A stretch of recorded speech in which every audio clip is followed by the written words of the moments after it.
30 साल मुल्क का पैसा चोरी किया गया, इन्हें पता ही नहीं इनके पास कितना पैसा है। लानत है ऐसे पैसे पर। बच्चे भी झूठ बोल रहे हैं, कभी अस्पताल जा रहे हैं, कभी जेल जा रहे हैं। यह हमारे लिए इबरतनाक चीज़ है। पैसा खुशी नहीं देता। वज़ीर आज़म का मालाकंड यूनिवर्सिटी के नए ब्लॉक की इफ्तिताही तकरीब से खिताब।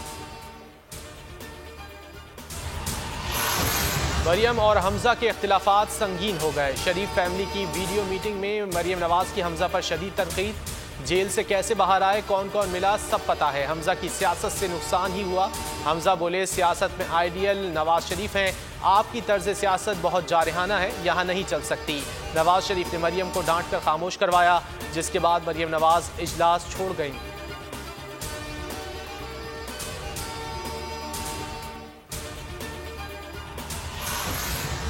शरीफ फैमिली में दो ग्रुप्स मौजूद हैं। दोनों ग्रुपों की दो मुख्तलिफ पॉलिसियां हैं। वज़ीर दाखिला शेख रशीद की बोल न्यूज़ से गुफ्तगू। कमर जमान कायरा ने कहा, शरीफ फैमिली में कोई दरार नजर नहीं आती।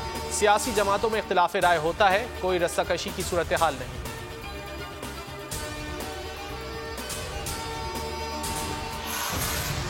NA-75 डस्का में दोबारा ज़िमनी इलेक्शन केस यौम पाकिस्तान के बाद समाअत के लिए मुकर्रर करेंगे। जस्टिस उमर अता बंदियाल के रिमार्क्स। कहा, कुछ प्रिजाइडिंग अफसरान ने अपने फ़ोन बंद कर दिए और इकट्ठे गायब हो गए। सुबह यकायक एक साथ नमूदार हुए। इलेक्शन कमीशन का जवाब और तफसीली फैसला अहमियत का हामिल है। आइनी इदारों का एहतराम करते हैं। इलेक्शन कमीशन के मुताबिक डस्का में ज़िमनी इलेक्शन 10 अप्रैल को शेड्यूल है।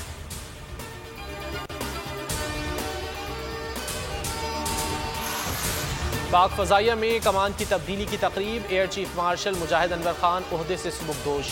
एयर मार्शल ज़हीर अहमद बाबर ने नए सरबराह की हैसियत से जिम्मेदारियां संभाल लीं। अलविदाई खिताब में मुजाहिद अनवर खान ने कहा कि एयर मार्शल ज़हीर अहमद बाबर को पाक फ़ज़ाइया की क़यादत संभालने पर मुबारकबाद देता हूँ।